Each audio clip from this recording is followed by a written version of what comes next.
믿음의 선한 싸움 싸우라 세 번째 시리즈 설교로 여기면 되겠습니다. 적을 바로 알아야 싸움에서 이길 수 있습니다. 여보, 빨리 집으로 돌아오셔야겠어요. 장거리 전화를 건 아내의 목소리가 떨리고 있었다. 당신이 떠난 뒤부터 캐롤린이 이상해요. 제가 어젯밤에 그 아이와 함께 있었는데 아이의 눈 속에서 귀신이 저를 노려보고 있었어요. 귀신이라니. 나는 소리를 질렀다. 그럴 리가 있나? 그 아이는 그리스도인이야. 그리스도인은 귀신 들리지 않아. 그러나 아내가 다시 말했다. 그래요, 캐롤린 그리스도인이지요. 그리스도인이면 귀신 들리지 않는다는 건 나도 알고 있어요. 그런데 그 아이 눈 속에서 나를 노려다보는 것은 분명히 귀신이었어요. 캐롤라인이 아니었다고요. 너무나 충격적이고 믿기지 않는 말이라 화가 나기도 하고 당혹하기도 했다. 어떻게 감히 귀신이 성령과 함께한 몸에 거할 수 있단 말인가? 우리 집 네 아이들 중에 맏이인 캐롤린은 언제나 맏이의 역할을 잘했고 착실하고 자제력도 강하고 주님께 신실했기 때문에 형제들에게 언제나 모범이 되었다. 사실 우리는 캐롤린의 품행에 문제가 있다는 것을 알았다. 처음 그 사실을 안 것은 콜롬비아 선교를 마치고 미국에 돌아와 휴가를 보내고 있을 때였다. 그러나 나는 그것을 대수롭지 않게 생각했다. 13살짜리 소녀가 떠들썩한 미국 사회, 미국 문화에 갑자기 들어가 재적응한다는 것이 당연히 어려운 문제였기 때문에 누구나 캐롤린 같으리라고 생각을 했었다. 엄마와 아빠인 우리는 사역에 바빠서 잘 돌보지 못해서 부모의 무관심에 대한 형태의 반항이라고만 느꼈을 뿐이다. 나는 솔직히 귀신에 대해서는 관심이 없었다. 성경에 있는 귀신들의 존재를 인정하지만 선교 현장 10년 사역하면서 나는 한 번도 귀신을 본 적이 없었다. 나는 단정적으로 아내에게 말했다. 여보, 당신이 잘못 알고 있는 것 같은데 캐롤린은 귀신 들린 일이 없어요. 그리고 나는 아직 집에 돌아갈 수가 없어요. 선교대회가 며칠 더 걸릴 것 같은데 그래도 여보 꼭 와야 돼요. 나 혼자 감당할 수가 없어요. 제발 회장 목사님에게 말씀드리고 집으로 꼭 오셔야 돼요. 아내는 끝까지 고집을 하고 있었다.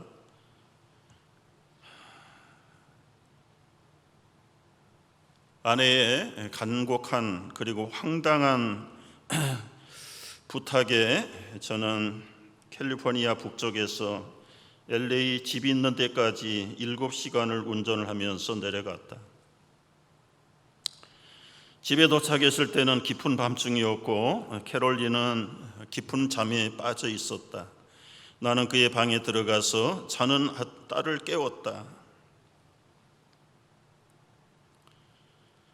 처음에는 못 듣는 것 같았는데 큰 소리로 깨웠더니 갑자기 일어나서 눈에서 빛이 나오기를 시작했다. Don't bother me. 나 괴롭히지 마세요. 분명히 캐롤린은 아닌 것 같았다. 귀신의 존재에서 심각하게 생각하지 않고 살았던 목사요 선교사인 아빠 내가 당황하기 시작했다.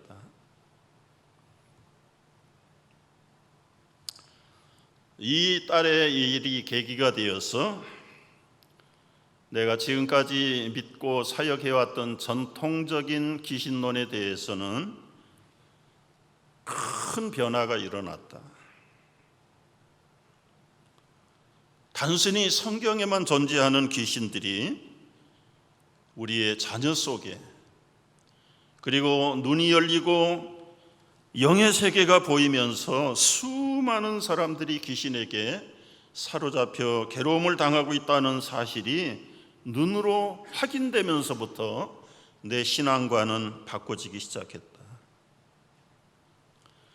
그때부터 평생 사탄과 마귀와 악령의 존재들과의 싸움에서 어떻게 전쟁하고 승리해야 할 것인가를 케이스 하나하나씩을 쌓아갑니다. 그래서 모아둔 모든 현장의 사역들을 책으로 만들었는데, 여러분 제 책꽂이에 있는 책 중에서 사전 종류 빼놓고는 가장 두꺼운 책입니다. 1150페이지. 이 영적 전쟁에서 어떻게 승리할 것인가.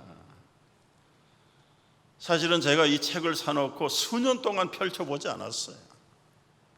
그 이유 가운데 하나는 부정적인 거 취급하지 말고 긍정적인 거 취급하면 부정은 긍정에게 맥히는 법이다. 믿음, 회개, 성령 충만, 그리고 거룩한 습관, 그거 거기에다가 열중하면 지지하게 귀신이 뭐냐, 어떻게 해야 이기냐, 오히려 귀신 파고들다가 귀신 든다는 말이 있는 것처럼 그런 저의 평소의 관망 때문에 이 책을 사다 놓고도 읽어보지 않게 됐습니다. 나 이제 작년 후반기부터는 금년도의 폐허를 믿음의 선한 싸움을 싸우자. 결국 선한 싸움은 승리해야 될 줄로 믿습니다. 여러분 동의하시죠? 싸움은 어떤 싸움이든지 승리해야 돼요.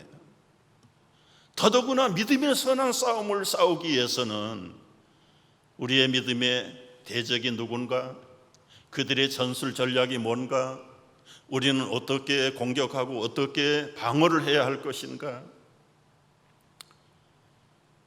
이제 거기에 구체적인 관심을 갖고 이 책을 펼치기 시작했어요. 콜롬비아에서 15년을 선교사를 했던 에디 머피라고 하는 캐롤린의 아버지, 이제는 개인의 삶 속에 활기치고 돌아다니는 사탄의 세력들에 대해서 전에는 전혀 관심 없었고, 이미 예수님이 사탄의 머리통을 깨부셨기 때문에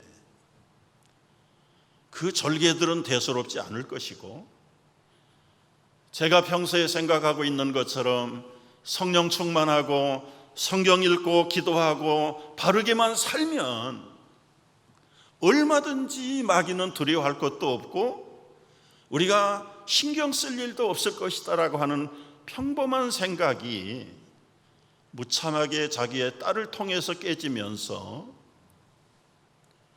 구체적으로 영적인 전쟁을 어떻게 해야 할 것인가. 아마 이걸 강의하려면 1년 가지고도 모자랄 것 같아요. 주제가 50가지가 넘어요. 그러나 저희에게 꼭 필요한 것들만 몇 개 뽑아서 앞으로 1월달 2주 더 남았는데 5주는 우리의 싸움의 대상인 이 영적인 존재들에 대해서, 영적인 싸움에 대해서, 선한 싸움의 승리의 비결을 위해서 계속해서 말씀을 드리려고 하는 것입니다. 오늘은 특별히 영적인 전쟁을 어떻게 준비할 것인가, 조금 더 구체적으로 훈련할 수 있는 방법들이 뭔가, 더 나아가서 마귀와 사탄들과 악령들의 전략은 무엇인가,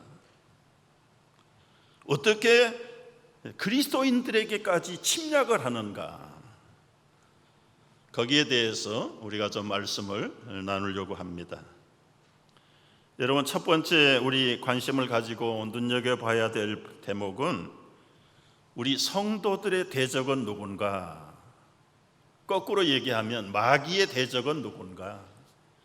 우리 지난 시간에 우리의 싸움은 혈과 육을 가진 인간들, 사람들과의 싸움은 아니다. 그러나 그 사람들 배후에서 권세를 가지고 악용하고 그리고 못되게 하는 그 배후에 있는 악의 영들과의 싸움이 그리스도인들의 주적이다, 주적.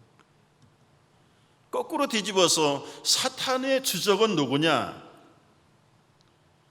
여러분, 사탄은 죽은 사람은 건드리지 않아요. 불신자들은 이미 포로가 됐어요. 자기 백성들이에요. 저속한 가치관, 타락한 세속문화, 조금 더 발전한 사람들은 알코올릭, 갬블링, 때로는 드럭, 그리고는 비도덕적인 것들과 부정과 타락과 거기에 이미 익숙해 있기 때문에 이 악한 영들은, 그런 자들은 그냥 놔둬도 제대로 굴러가는 거예요. 그런데 이 악의 영들도 전쟁을 해야 되잖아요. 전쟁을 하는 것은 영토를 넓혀야 되잖아요. 자원을 빼앗아 와야 되잖아요. 사람을 많이 포로해야 되잖아요. 그러니까 그들의 사탄의 주적은 당연히 불신자가 아니고 구원을 받은 성도들이 주적이다, 주적. 여러분, 저도 그렇고 여러분도 이런 얘기 구체적으로 들어보지 못했을 거예요. 아까 캐롤린 엄마가 얘기한 것처럼 그리스도인들에게 어떻게 귀신이 들어가요? 여러분, 맞는 얘기 같지만 안 맞는 얘기예요. 에덴 동산의 아담과 하와를 한번 생각해 보십시다. 저들은 하나님이 친히 손으로 만들어내신 브랜뉴 첫 작품입니다.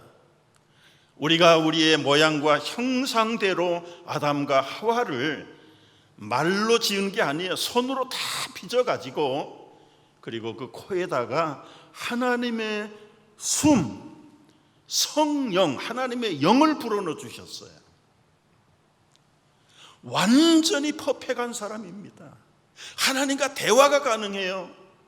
하나님과 동역을 했어요. 에덴 동산의 관리자로 하나님의 일을 위탁을 받아서 매니저를 했어요. 매니저. 지금 타락한 우리들하고는 게임이 안 되는 퍼펙트한 작품이에요. 하나님의 형상, 하나님의 모양, 하나님의 손으로 친히 빚어낸 작품인데 마귀가 무서워서 접근을 못했습니까? 오히려 그들을 속닥거려 가지고 마귀가 그들을 타락시켜버린 거예요. 우리가 예수 믿어 구원받아서 새 사람이 된 것하고 타락이 전에 에덴 동산에 있던 아담과 하와하고 비교할 수 있겠습니까? 하나님이 창조주의 아주 첫 작품이에요. 첫 작품. 우리는 그 다음에 변이와 짝퉁과 가짜와 불순물들이 섞여가지고 수천 대를 흘러내려온 짝퉁 중에 짝퉁인데, 저 말을 제가 너무 직설적으로 해서 미안해. 그게 현실이잖아요. 우리 조상들이 타락하고 부정하고 그게 DNA 속에 묻고 묻어가지고 오늘 여러분과 내가 이 땅에 나와 있어. 감사하게도 예수 그리스도의 보혈을 믿고 우리의 죄를 회개하고 하나님의 영을 주셔서 옛사람이 죽어버리고 그리스도와 더불어서 부활하신 새 생명의 하나님의 자녀가 되었다. 아무리 완전한 새 사람이 되었어도 에덴 동산의 첫 작품인 아담하고 비교가 되겠느냐고요. 그렇게 퍼펙트한 아담과 하와에게도 마귀와 사탄이 들어가서 그들을 미혹하고 무너지고 타락하게 했다면 진정한 회개인지 감정의 눈물인지 때로는 혼란이 안 돼요. 여러분, 그런 거 좀 고민해 보셨나요? 새 사람이 된 것이나 예수 안 믿고 뜻을 새롭게 하고 개가천선한 도덕적인 사람하고 뭐가 달라요? 뭐가? 하는 일 보면, 마음 생각 쓰는 거 보면 오히려 불신자보다 더 못한 그리스도인들도 많은데, 그게 정말 내가 거듭난 사람의 모습인가? 이렇게 거듭난 것이 사탄이 무서워서 접근을 못할까? 여러분, 이런 거 평소에 저도 생각 안 했잖아요. 여러분도 생각 안 해봤잖아요. 그냥 날마다 예수 믿고 성경 보고 기도하고 찬송하면 우리는 마귀가 근접하지 못하고, 아니요, 오늘 베드로전서를 한번 보면서 조금 더 증거를 보겠습니다. 베드로전서 1장 1절 2절을 보세요. 여러분 한번 보시죠. 예수 그리스도의 사도 베드로는 본도, 갈라디아, 갑바도기아, 아시아와 비두니아에 흩어진 나그네 곧 하나님 아버지의 미리 아심을 따라 성령이 거룩하게 하심으로 순종함과 예수 그리스도의 핏뿌림을 얻기 위하여 택하심을 받은 자들에게, 좀 말이 어렵지만은 여러분 베드로 전후서를 기록한 목적은 예수님의 핏뿌림을 통해서 성령에 거룩하게 된 아버지께서 미리 예정하신 자들, 그들이 믿음을 지키기 위해서 이스라엘에서 예루살렘에서 신앙생활 했는데 핍박하는 자들이 일어났어요. 그 믿는 것 때문에 박해를 받게 됐어요. 그래서 어디로 피난을 갔다고요? 여기 본도, 갈라디아, 갑바도기아, 이곳은 오늘날로 말하면 터키 지역입니다. 이스라엘에서 저 북쪽에 멀리 있는 외국으로 피난을 간 거예요. 여러분이 갑바도기아 가보신 교우들도 여러분 계시는데 아무도 살지 않는 깊은 내륙 지역에 산골짜기에 들어가서 그것도 사람의 눈에 띄지 않으려고 지하 동굴을 파가지고 땅 밑에 가서 1대, 2대, 3대, 4대 200년을 그렇게 썼다. 200년.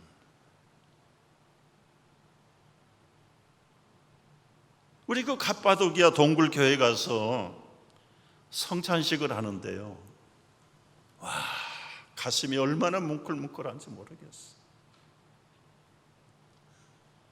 평생 햇빛을 보지 못하고 어떻게 먹고 살았대요? 그 위에 몰래 올라와서 농사는 지어요.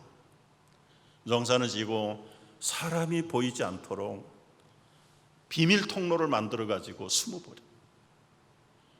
이 지하 도시가 얼마나 큰지요, 200만 명이 살 수 있는 7층 높이의 도시가 그 땅굴로, 거기 학교도 있고 체육관도 있고 교회도 있고 병원도 있고 물론 가정집이 다 있고요. 예수 잘 믿기 위해서 그 예루살렘과 이스라엘 핍박지를 피해가지고 아무도 살지 않는 그 숨겨진 산골의 땅 밑에 들어가서 사는 이유가 뭐예요? 정말 하나님의 예정과 그리스도의 핏뿌림을 받아서 택함을 받은 자들이 믿음을 지키기 위해서 3대, 4대째, 5대째 그렇게 살아가는데 여러분 얼마나 신앙적으로 영적으로 깨끗하고 순결한 사람들이에요. 그런데 그런 흩어진 나그네들을 향해서 오늘 본문 말씀을 보자고요. 근신하라, 깨어라. 너희 대적 마귀가 우는 사자같이 두루다니며 삼킬차를 찾는다. 너희가 안전지대에 있다고 염려하지 말. 안전지대는 없다. 안전지대는 없다. 믿음을 굳게 해서 그를 대적하라. 마귀 우는 사자를 대적하라. 대적하라. 지금 삶에 타락한 도시에 와서 사는 성도들이 아닙니다. 거기는 믿지 않는 사람은 한 사람도 없어요. 조상대대로 지하 동굴에서 오로지 주님만 섬기기를 원해서 온 사람들인데 거기에 무슨 가짜 신자가 있겠습니까? 그런데도 불구하고 그들을 향해서 근신하라, 깨어라. 너희 대적 마귀가 우는 사자같이 두루다니며 삼킬자를 찾는다. 너희 믿음을 굳게 하여 그를 대적하라. 이는 세상에 있는 너희 형제들도 동일한 고난을 당하는 줄을 압니다. 여러분, 마귀의 활동하는 곳이 영역이 어디냐? 타락한 뒷골목일까요? 싸우는 교회에 들어올까요? 들어올 수 있겠죠. 이렇게 카타콤의 갑바도기아에 거룩한 성도들이 모여있는 곳에는 마귀가 못 갈까요? 분명히 근신하라, 깨어라. 너희 마귀 사자 우는 사자처럼 삼킬 자를 찾는다. 그러니까 사람이 믿음으로 생명이 살아있는 한은 마귀의 접근을 막을 방법이 없다. 첫 시간에 말씀드렸죠. 새가 머리 위로 날아다니는 걸 어떻게 막습니까? 그러나 내 머리에 둥지를 트는 것은 막을 수 있어야 되지 않느냐. 그렇다면 이제 마귀의 활동 영역이 어디냐? 사실은 공중의 권세도 있어요. 자연에도 마귀의 세력이 있어요. 예수님이 바닷물을 성난 파도를 꾸짖었다. 꾸짖었어요. 꾸짖으신 배경이 뭘까요? 그 뒤에 마귀의 장난이 발동을 해가지고 파도를 일으켜 지진을 일으킬 수도 있어요. 마귀의 권세가 만만하게 보면 안 됩니다, 여러분. 돼지떼에게도 들어가서 돼지들을 몰살시킬 수 있어요. 그런데 하물며 성도라고 해서 지하 동굴에서 대대로 깨끗하게 살았다고 해서 마귀가 그들을 피해가는 건 아니다. 그렇다면 여러분, 마귀의 활동 영역이 어딜까? 공중, 자연 만물, 짐승 다 있고 심지어는 성도들 마음속에 있다. 마음속에.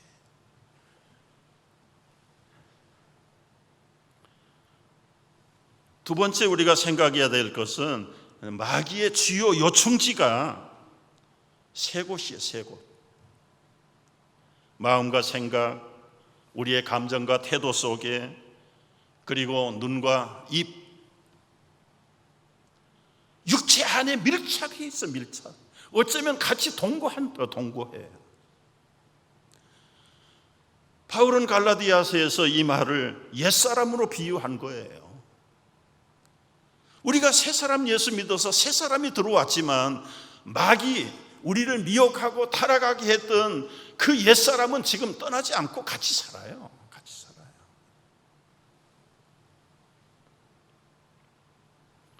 그러니까 우리의 마음과 생각이나 우리의 감정이나 태도나 눈과 입으로 보고 말하는 것들, 이게 다 마귀의 활동 영역이다. 활동 영역.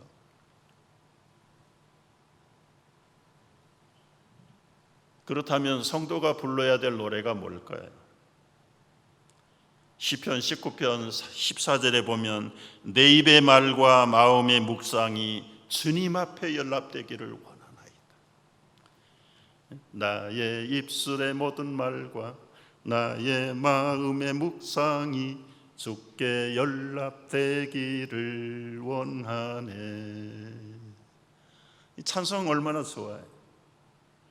날마다 때마다 주여 내 입술의 모든 말과 내 마음의 묵상이 정말 마귀들이 틈타지 못하도록 하나님 앞에만 연락할 수 있도록, 생명이 되신 주, 반석이 되신 주, 나의 입술의 모든 말과 나의 마음의 묵상이, 내 마음의 감정과 태도가, 내 눈이 보는 것과 내 입이 말하는 것들이 마귀들이 싫어하는 것, 하나님이 기뻐하는 것만 묵상하고 행동하고 따라갈 수 있다면, 마귀가 비록 내 안에 깊숙이 동거한다 할지라도 그래도 호시탐탐 기회를 엿보고 있는데,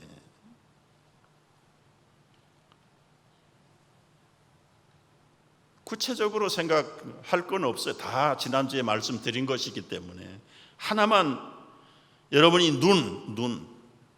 눈은 마음의 창이라고 그랬어요. 이 창문을 통해서 모든 생명과 그리고 사망이 들어와요. 성경에는 눈에 대해서 400번 이상을 말하고 있어요. 예수님도 눈에 대해서 강조해서 이렇게 가르쳤습니다. 마태복음 6장 26절에 보면 눈은 몸의 등불이니 그러므로 눈이 성하면 온 몸이 밝을 것이고 눈이 나쁘면 온 몸이 어두울 것이니 그러므로 내게 있는 빛이 어두우면 그 어두움이 얼마나 더하겠느냐. 여러분, 눈이 마음의 등불이라는 말은 이 눈이 마음의 모든 견해와 그리고 선과 악의 기준을 결정해버리는 창고가 눈이라는 거예요. 눈. 요즘은 아주 대표적인 잘못된 평가의 원칙 하나가 있습니다. 아무리 죄를 짓고 몹쓸 짓을 했어도 예쁘면 용서가 된대.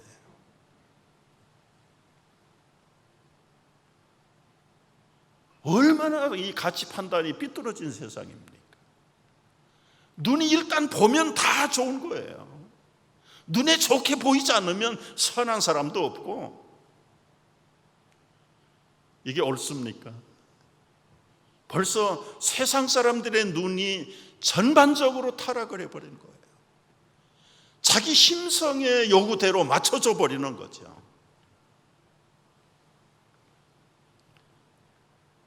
눈이 어두우면 온몸의 등불이 어두운 것처럼 눈에서 순간적으로 선과 악을 판단하는데 0.2초도 안 걸릴 겁니다. 뭐 깊은 것은 연구를 해봐야 되고 뒷조사를 해봐야 되겠지만 사람에게는 선악을 분별할 수 있는 기본적인 능력을 하나님이 주셨어요. 그 눈이 바로 했는지 안 했는지 검증해 주는 게 양심입니다. 양심. 아무리 내가 합리화시키고 내중심적으로 선하게 해석을 해도 나의 몸의 최종 판단자가 되는 양심이 아니라고 그러면 눈이 잘못 본 거예요. 눈이 양심을 속인 겁니다. 물론 그 양심도 타락한 양심, 화인 맞은 양심, 삐뚤어진 양심도 많이 있어요. 그러나 일반적으로 볼 때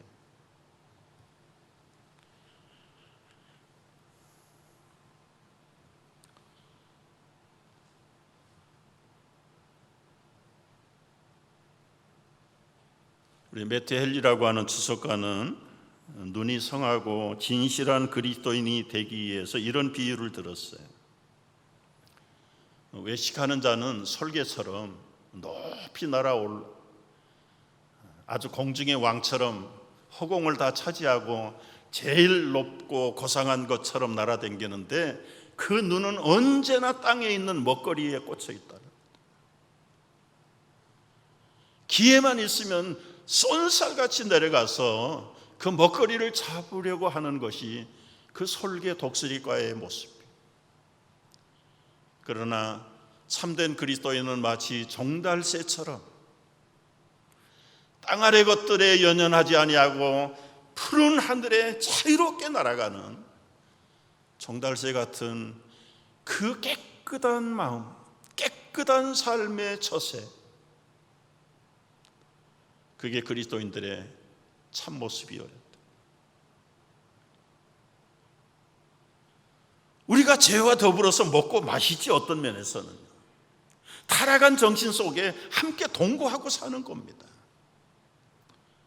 그런데 그때마다 일마다 때마다 딱 가릴 거 가리고 분별할 걸 분별하고 선택할 걸 선택하고 버릴 걸 버리.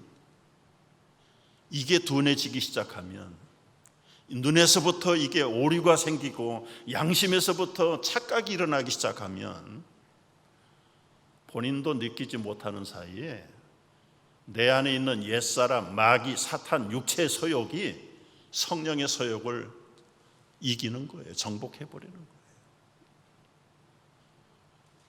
겉으로는 목사일 수 있고 거룩한 성도일 수 있지만 그 심령에서 마귀에게 정복을 당했냐, 아니면 성령의 지배를 받고 있느냐. 그러니까 굴러댕기는 언제 터질는지 모르는 시한폭탄을 품고 사는 겁니다.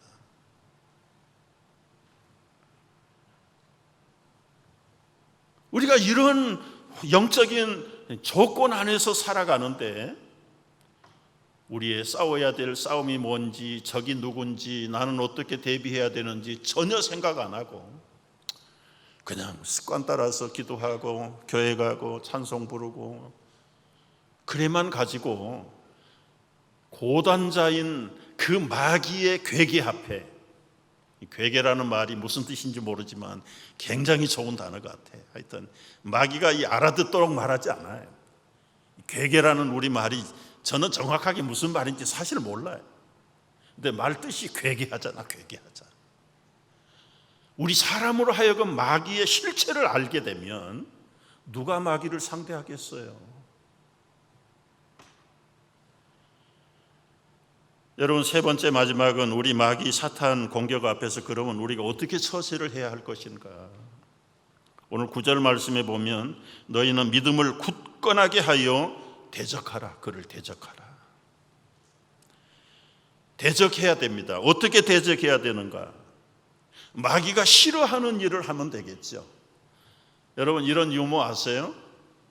의사가 싫어하는 사람, 앓으니 죽겠다는 사람, 치과 의사가 싫어하는 사람, 이 없으면 잇몸으로 산다는 사람, 산부인과가 의사가 제일 싫어하는 말, 무자식이 상팔자리, 한의사가 싫어하는 말, 밥이 보약이래.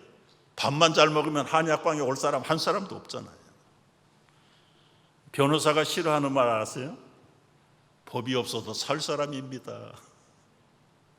마귀가 싫어하는 거 여러분 아세요?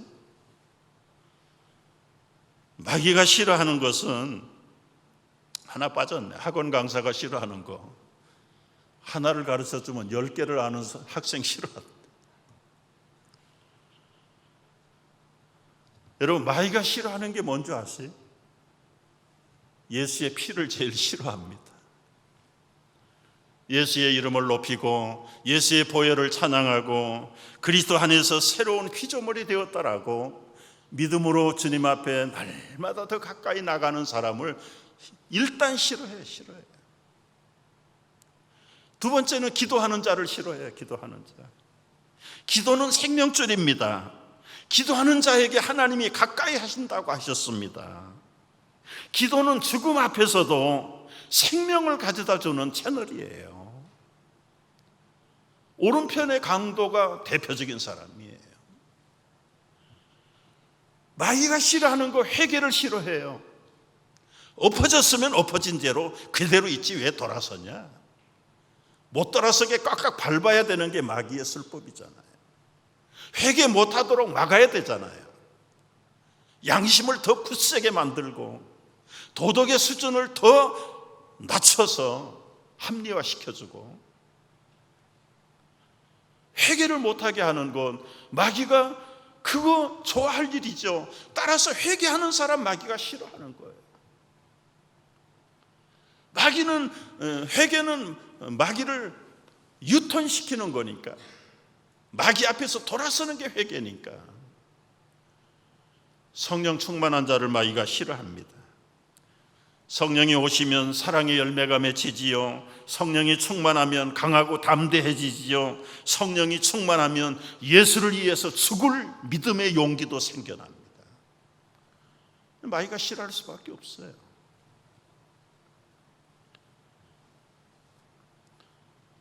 여러분, 우리가 이렇게 무장을 해서 호시탐탐 우리의 약점을 기다리고 노리고 있는 이 마귀 사탄 앞에서도 이 한 주간 다 같이 일어나 용감하게 싸워서 승리하는 우리 모두가 되기를 축복합니다. 기도하겠습니다.